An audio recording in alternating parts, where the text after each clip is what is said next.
Daily Bible reading, Numbers chapter 10. The Lord spoke to Moses, saying, Have 2 silver trumpets made. Make them of hammered work. They shall serve you to summon the community and to set the divisions in motion. When both are blown in long blasts, the whole community shall assemble before you at the entrance of the tent of meeting. And if only one is blown, the chieftains, heads of Israel's contingents, shall assemble before you. But when you sound short blasts, the divisions encamped on the east shall move forward. And when you sound short blasts a second time, those encamped on the south shall move forward. Thus short blasts shall be blown for setting them in motion. While to convoke the congregation you shall blow long blasts, not short ones. The trumpets shall be blown by Aaron's sons, the priests. They shall be for you an institution for all time throughout the ages. When you are at war in your land against an aggressor who attacks you, you shall sound short blasts on the trumpets, that you may be remembered before the Lord your God and be delivered from your enemies. And on your joyous occasions, your fixed festivals and new moon days, you shall sound the trumpets over your burnt offerings and your sacrifices of well-being. They shall be a reminder of you before your God. I, the Lord, am your God. In the 2nd year, on the 20th day of the 2nd month, the cloud lifted from the tabernacle of the pact, and the Israelites set out their journey from the wilderness of Sinai. The cloud came to rest in the wilderness of Paran. When the march was to begin at the Lord's command through Moses, the first standard to set out, troop by troop, was the division of Judah. In command of its troops was Nahshon, son of Amminadab.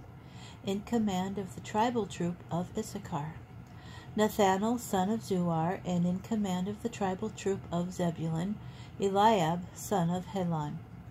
Then the tabernacle would be taken apart, and the Gershonites and the Merarites, who carried the tabernacle, would set out. The next standard to set out, troop by troop, was the division of Reuben. In command of its troop was Eliezer, son of Sheduar.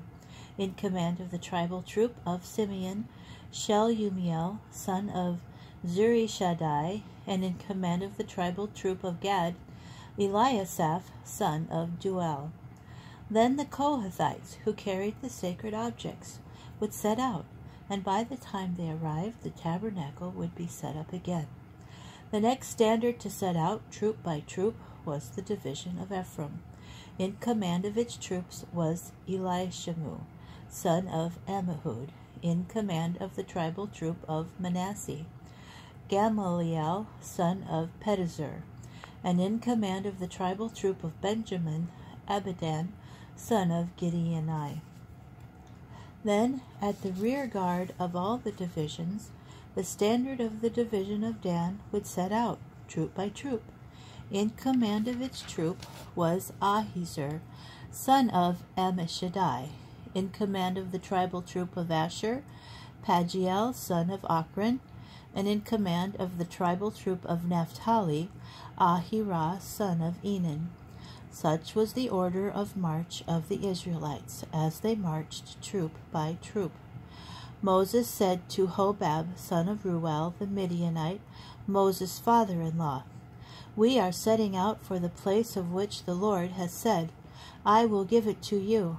Come with us, and we will be generous with you. For the Lord has promised to be generous to Israel. I will not go, he replied to him, but will return to my native land, he said. Please do not leave us, inasmuch as you know where we should camp in the wilderness, and can be our guide. So if you come with us, we will extend to you the same bounty that the Lord grants us.